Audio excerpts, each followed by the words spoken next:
Hello, hi, welcome to our channel easy cooking the Kongu style. இன்றைக்கி நம்ம வந்து சில்லுன்னு ஒரு ரெசிபி பார்க்க போகிறோம். என்னென்னா ஃப்ரூட் கஸ்டர்ட். இதுக்கு வந்து கஸ்டர்ட் பவுடர் தேவை. நான் பேக்கர்ஸோட கஸ்டர்ட் பவுடர் எடுக்கிறேன், வெண்ணிலா ஃப்ளேவரில். இது வந்து பாலில் பண்ண போகிறோம் நம்ம. அப்புறம் ஒரு 4 table spoon custard powder. First வந்து சாஸ்பேனில் 1.5 டம்ளர் பால் ஆட் பண்ணுறேன்.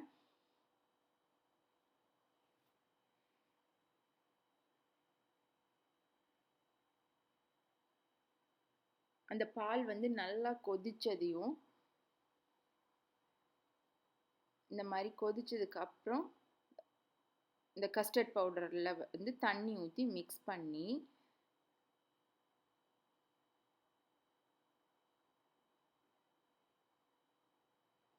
ரொம்ப திக்காகவும் வேண்டாம், இந்த மாதிரி பதத்துக்கு மிக்ஸ் பண்ணிக்கோங்க.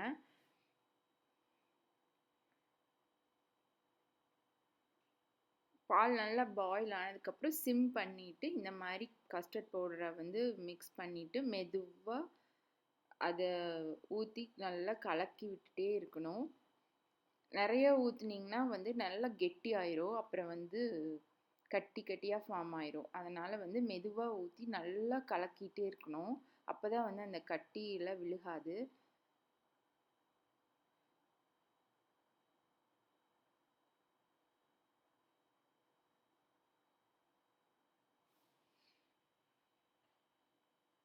இது பார்த்தீங்கன்னா குழந்தைகளுக்கு வந்து இந்த செரலாக்கெல்லாம் கலக்கிற அந்த மாதிரி கலக்கணும்.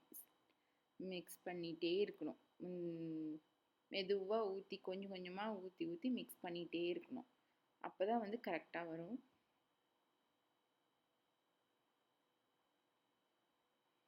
இப்போ ரொம்ப கொஞ்சம் நல்லா ஃபாஸ்ட்டாக கெட்டி ஆயிடுது அந்த மாதிரி பார்த்தீங்கன்னா கொஞ்சம் தண்ணி மிக்ஸ் பண்ணிக்கலாம்.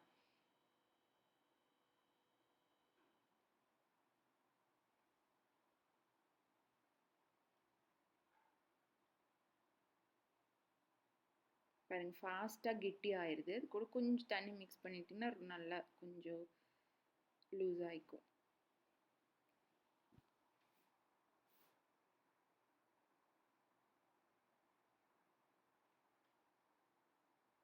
இந்த மாதிரி நல்லா சிம்லேயே வச்சு கலக்கிட்டே இருக்கணும். அப்போ தான் கொஞ்சம் நல்லா வரும்.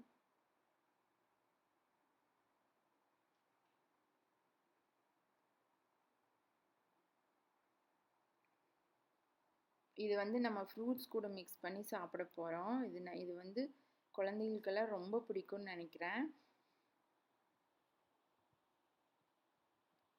பாருங்கள், ரெடியாக ஆயிடுச்சு. இந்த அளவுக்கு நல்லா மிக்ஸ் பண்ணிகிட்டே இருக்கணும். நல்லா பாருங்கள், பர்ஃபெக்டாக வந்துடுச்சு. அதுக்கப்புறம் சுகர் ஆட் பண்ணிக்கலாம். நம்மளுக்கு எவ்வளோ சுகர் வேணுமோ அவ்வளோ போட்டுக்கலாம். இது கொஞ்சம் எப்படி இருந்தாலும் ஒரு ஸ்பூன் சுகர் எக்ஸ்ட்ரா தான் போடணும். ஏன்னா அது ஃப்ரூட்ஸ் கூட மிக்ஸ் பண்ணும்போது நம்ம கொஞ்சம் எக்ஸ்ட்ரா சுகர் இருந்தால் தான் அந்த டேஸ்ட் வந்து தெரியும். அதனால் கொஞ்சம் எக்ஸ்ட்ரா சுகர் போட்டுக்கோங்க. இப்போ இதை வந்து இன்னொரு பவுலில் வந்து மாற்றி ஃப்ரிட்ஜில் வைக்கணும். சில் பண்ணிடணும், நல்லா சில் பண்ணிடணும். எவ்வளோ கூலிங்காக சில்லுன்னு இருக்குதோ அவ்வளோ நல்லாயிருக்கும். இப்போ நான் வந்து ஃபுல்லாக மாற்றி ஃப்ரிட்ஜில் வச்சிட்றேன். இப்போ நான் வந்து ஃப்ரூட்ஸ் எடுத்திருக்கேன். என்கிட்ட இருக்கிறது வந்து எடுத்திருக்கேன். மாதுளை, கொய்யா, செவ்வாழைப்பழம், ஆப்பிள், வெள்ளரி. இந்த 5 ஃப்ரூட் எடுத்திருக்கேன்.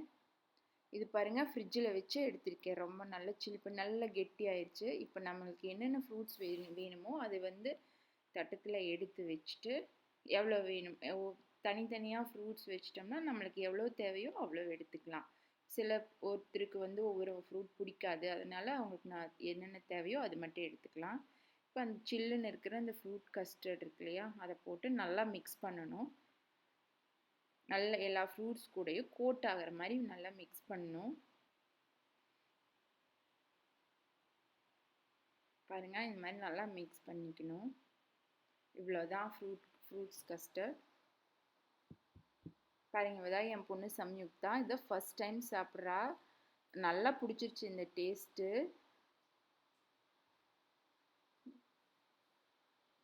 தேங்க்யூ.